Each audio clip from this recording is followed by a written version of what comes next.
Hello everyone, welcome back to my channel. As usual, my name is Dr. Bisayo Tokiti, and today I will be taking us on another series of statistics made easy, which is called Diagrams and Graphic Presentation of Statistics. If you are new here, please kindly press on the subscribe button and also turn on your notification button so that you know when I upload a new video. To the existing subscriber, I say a big welcome to you. Okay, today we'll be looking at diagrams and graphic presentation. And what are the significance of diagram and graph? One, the first thing is that they give a bird eye view of the entire data at a glance. They make us to see the scope of the entire data at one sitting. Then also they have a great memorizing effect. Like I usually say, if a diagram is drawn on this board and I've written some words, the probability of remembering, for you to remember the words, is lesser compared to the diagram.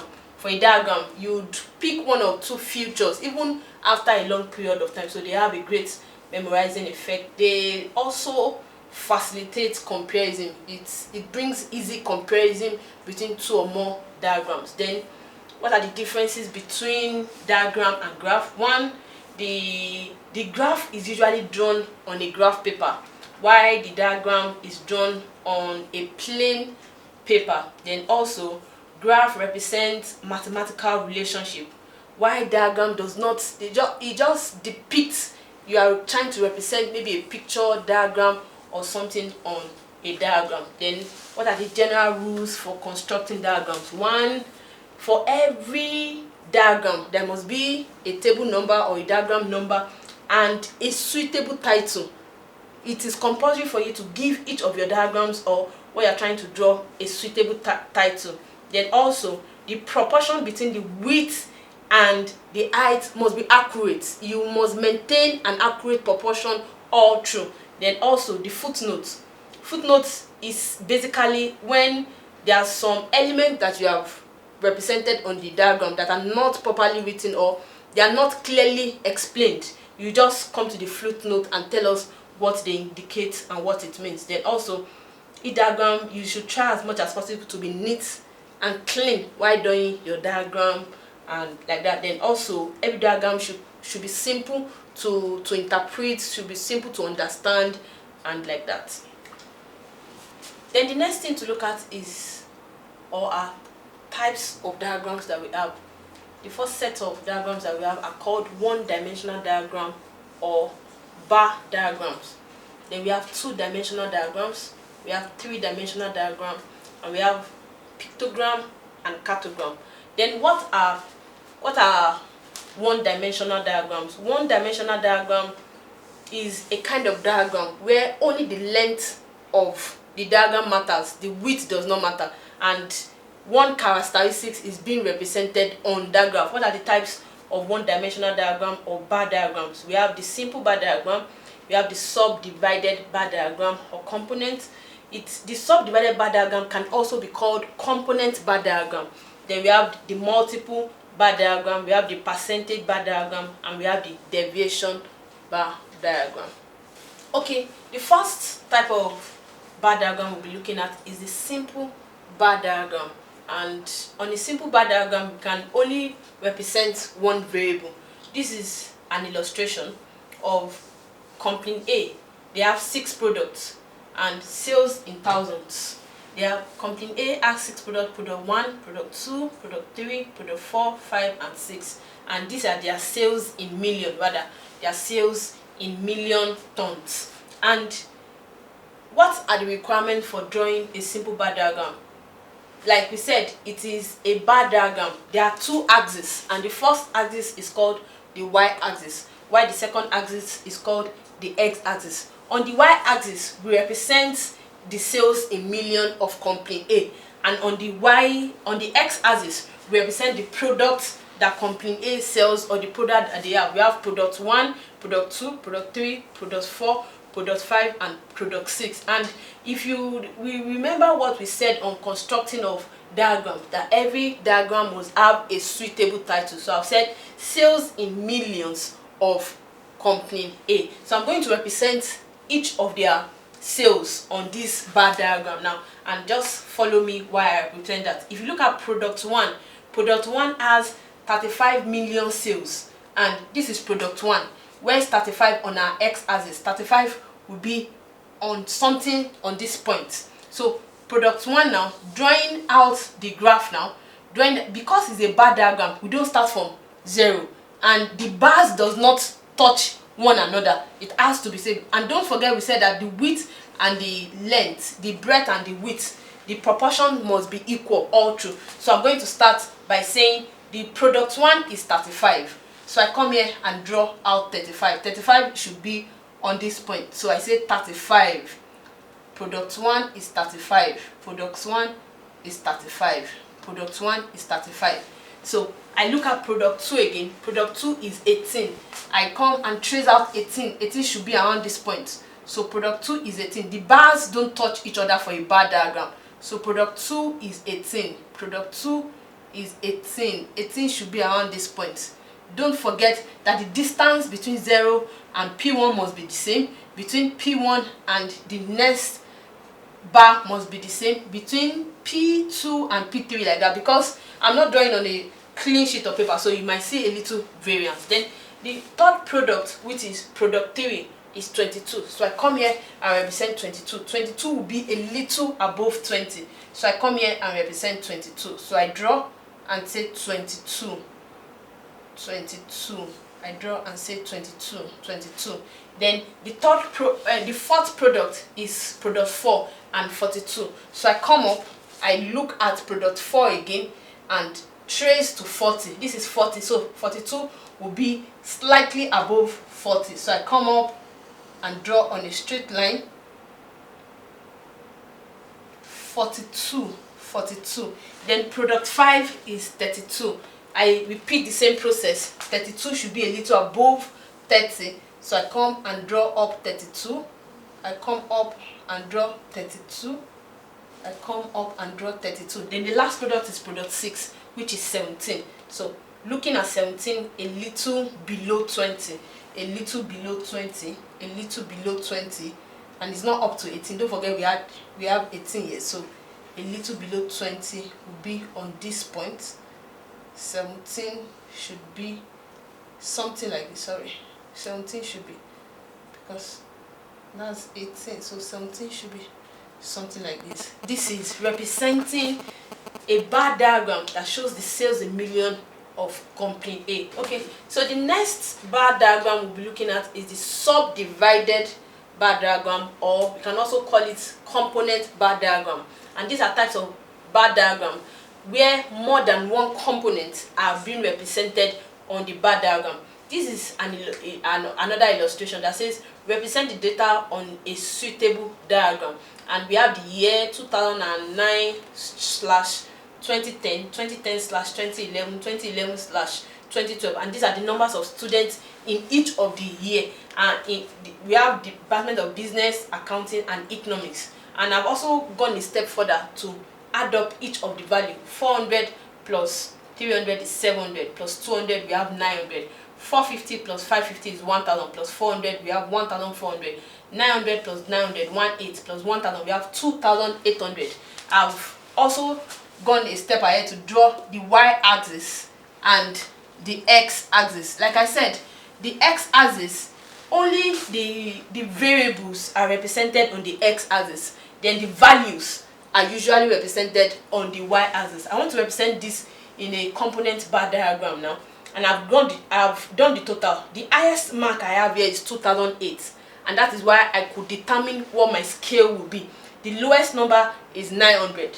Looking at all other variables too, I have 400, I have 300, I have 200. So for me to be able to draw a good graph, my scale is 500. From 0 to 500, 500 to 1000, 1000 to 15, 15 to 2000, 2000 to 2005, then the last one is 3000. So I'm going to represent each of these variables on a component bar diagram. So the first year I'm going to represent on a component bar diagram is the 2009-2010 section, and I'm going to represent it. If you look at the total is 900. There are two ways you can do it. The first method is looking at the total. the total is 900. So 900 should be around this point. 900 should be around this point.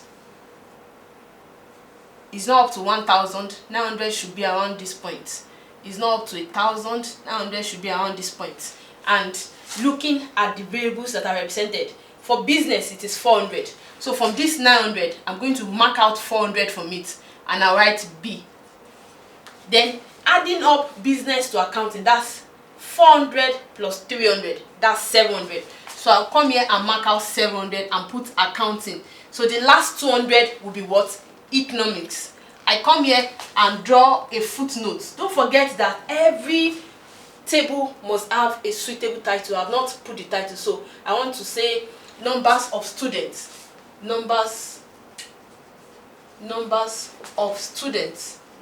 of students in different year,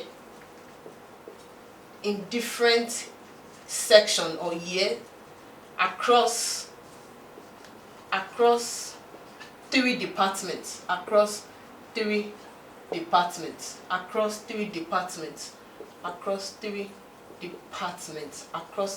I'm still going to draw the footnote. Then the next year is 2010-2011. I come again and look at the total. I said there are 2 methods. Let me use this second method for this. Now, the first element is business and it's 450. So I come here and draw up 450. 450 is a little below 500. So I come and draw out 450. Then the next one is 550. 450 plus 550 is 1000. So I move this table up to 1000 now. Then the next variable the next mark value I'm going to add is 400. So then I move up a little to 1400. I move up a little to 1400. So it means the first one is business, the second one is accounting, and the third one is economics. So I come to the last section, 2011-2012 section, and the total is 2800. It pays me to draw the total at a go. So I come here and draw out 2800. I come out and draw 2800. Then I further divide. The first one is 900.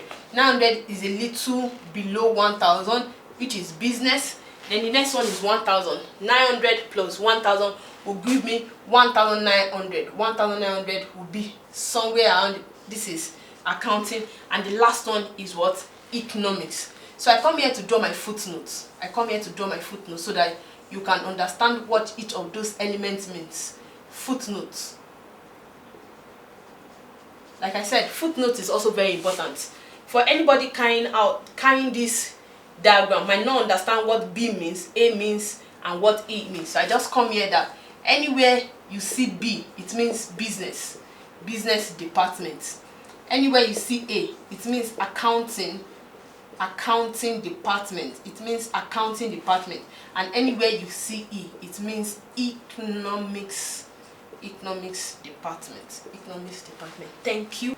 The next type of bar diagram we'll be looking at is the multiple bar diagram, and this is a type of diagram that shows or represents where 2 data or 2 sets of data are represented. That is, 2 or more sets of interrelated data are represented on a single diagram.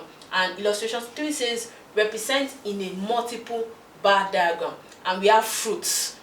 We have mango, we have orange, we have banana, and these are the years of production, 2016 to 2020. And I'm going to represent it on a multiple bar diagram now. And don't also forget that we always have a starting point, which is called the origin point. Then we have x-axis. On the x-axis, variables or fruits or components are usually represented on the x-axis, while on the y-axis we have the values are represented on the x-axis. So I start by representing the fruits that we have. So the first fruit we have is mango. So mango. The next fruit we have is orange. And the third fruit we have is banana. And I also want to pick a scale so that I can draw. If you look at the board, the highest figure I'm having is 16 and the lowest figure I'm having is 9. So 2 can be my range. You can use 5, you can use 2, depending on how neat you want the bar diagram to look like. But for me, I'm going to use 2. So I'm going to start with my scale 2. I can decide to use 1 2. 1 2 is not bad, but I'm going to use 2. 2, 4, 6, 8, 10. No, it's not going to size it. It's not going to contain it. So I'm going to rub and write it out again. So 2, 4, 6, 8, 10, 12, 14, 16. When I mean 2, I mean multiple of 2. When I mean 1, multiple of 1. When I mean 5, multiple of 5. If for example I'm to use 5, the first value will be 5, the next one will be 10, 15, 20, like that. But I'm using a multiple of 2. So 2, 4, 6, 8, 10, 12, 14, 16. Because 16 is the highest value I'm having. And the least value I'm having is 9. I can also decide to use 5 depending on how neat I want the bar diagram to look like I said earlier. So I want to represent each of these on a multiple bar diagram. Don't forget that we said it is a diagram. A multiple bar diagram is where 2 or more sets of interrelated data are represented. So I'm starting from the year 2016, and the year 2016 has how many variables? 12, 10, and 9, which is, sorry, there was a mistake here. What I'm supposed to represent here are the years, not the fruits, the years. So I've cleaned and I've represented it appropriately. 16, you have the year 2016, 2017, 2018, 2019, 2020. Because it is a multiple bar diagram, I can't represent the fruit on the x-axis. It has to be the year, and that is why I cleaned and put what is appropriate. So I want to represent for 2016 on a multiple bar diagram. I'll be representing 3 fruits: mango, orange, and banana. Just look at what I would do. The first fruit for 2016, the mark is what? 12, 10, and we have 9. So I come to 2016, and the first fruit is mango. So I come and trace out where 12 is from the board. Don't forget, a bar diagram does not start from the point of origin. So I'm going to trace out 12. I'm going to trace out 12.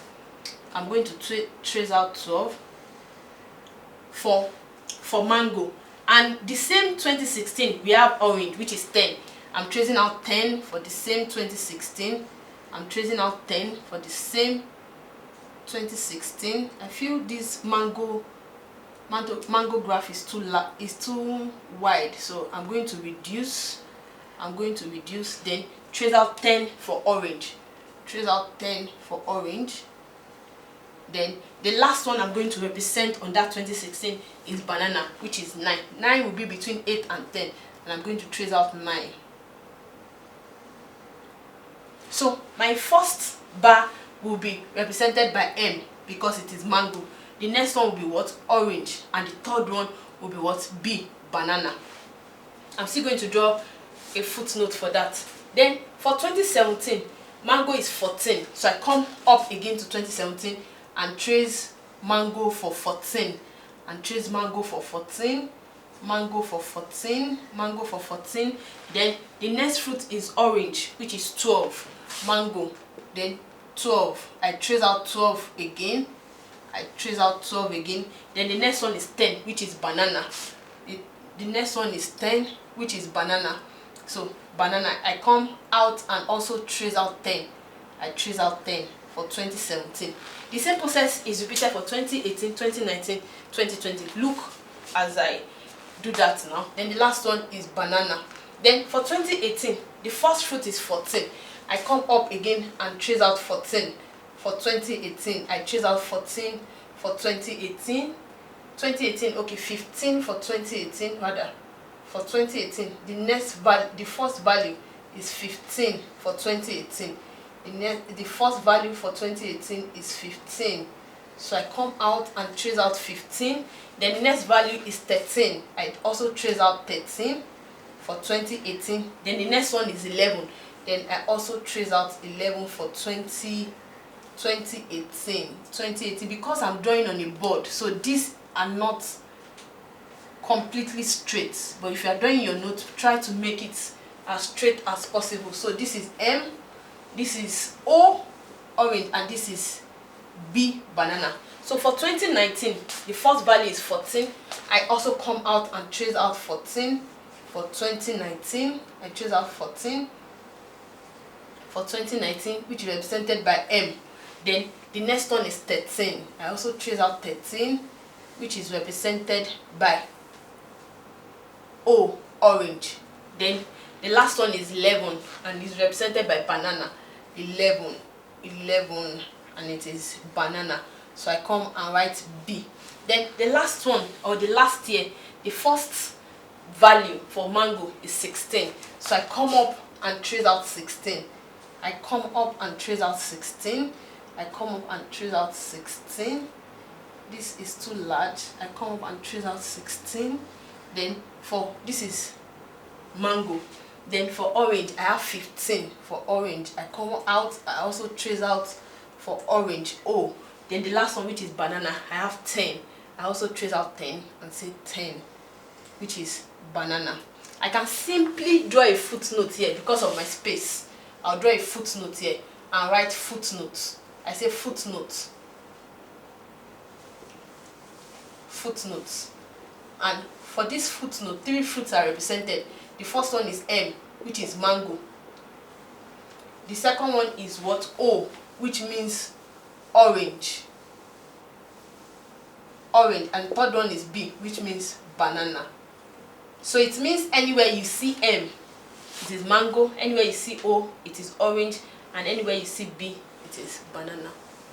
Okay, the next bar diagram we look at is called the percentage bar diagram, and this is usually useful in statistical work, which requires to portray relative changes in data. And the illustration says represent the monthly expenditure of 2 students into a percentage bar diagram.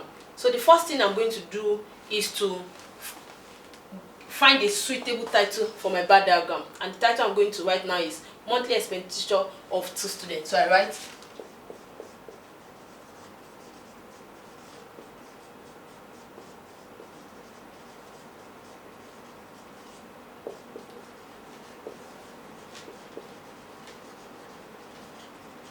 then the y-axis, don't always forget, then the x-axis, then the y-axis.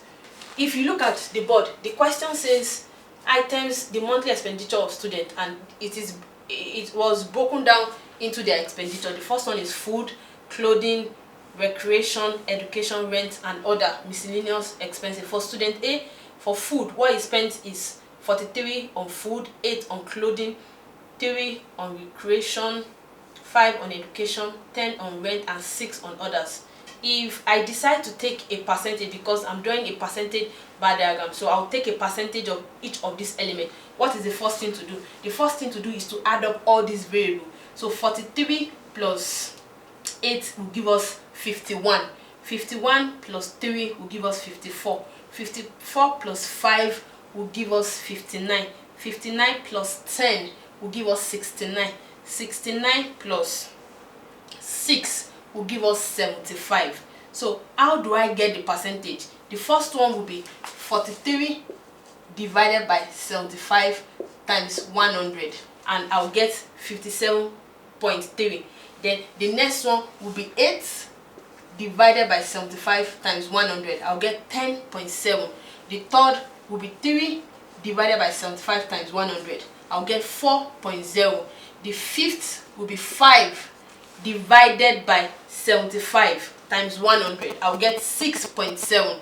The next one will be 10 divided by 75 times 100, and the answer will be 13.3. Then the last one will be 6 divided by 75 times 100. I'll get 8.0.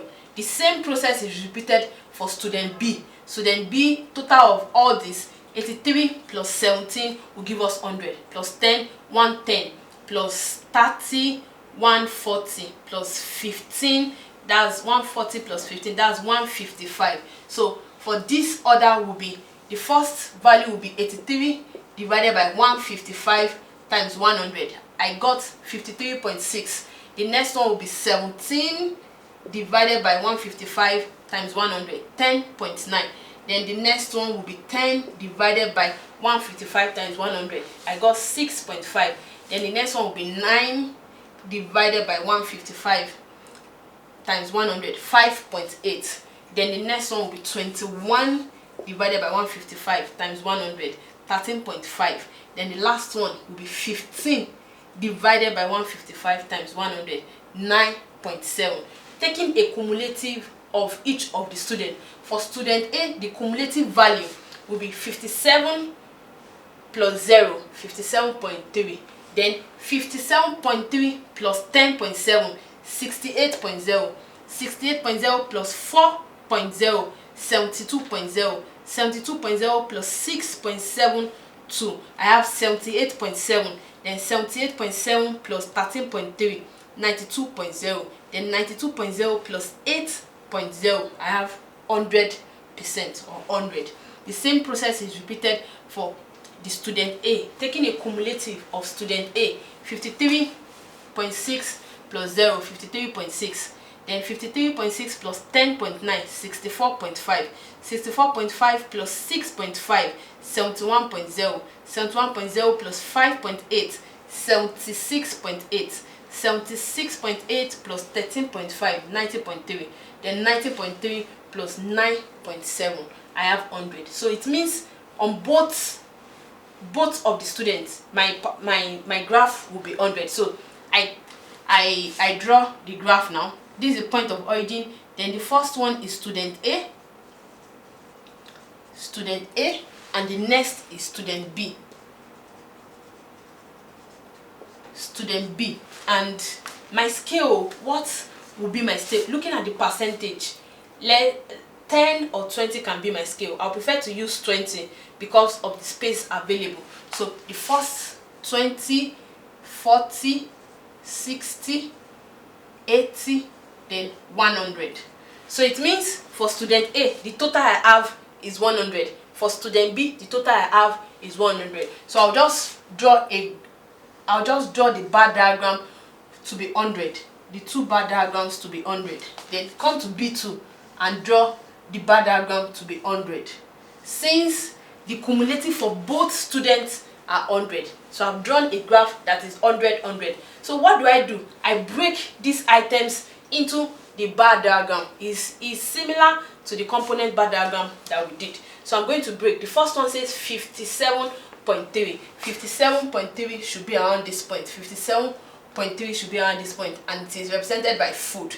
The next one says 68.0. 68 should be around this point. 68 should be around this point, and it is clothing. The next one says 72. 72 should be around this point. 72, and it is recreation. The next one says education, and it is 78.7. 78.7. 78.7. Okay, the next one says education, rather 78.7, education. Then the next one, 92.0. 92.0 should be around this point, which is what? Rent. And the last one is others. So I'm going to do the same. I'm going to repeat the same process for student B. For student B, looking at the cumulative, the total is 100. So I've drawn a graph that is up to 100. I've drawn a bar line that is up to 100. So looking at the cumulative, the first cumulative is 53.6. So 53.6 will be around, this is 40. 50 will be around this point. So 53.6 will be around this point, which is what? Food. Then the next one, looking at the cumulative, 64.5. This is 60. 64.5 should be, is not so far-fetched from 60. Then the next one is 71. This is 70. So 71 should be around this point, which is recreation. Then the next one is 76.8. 76.8, which is education.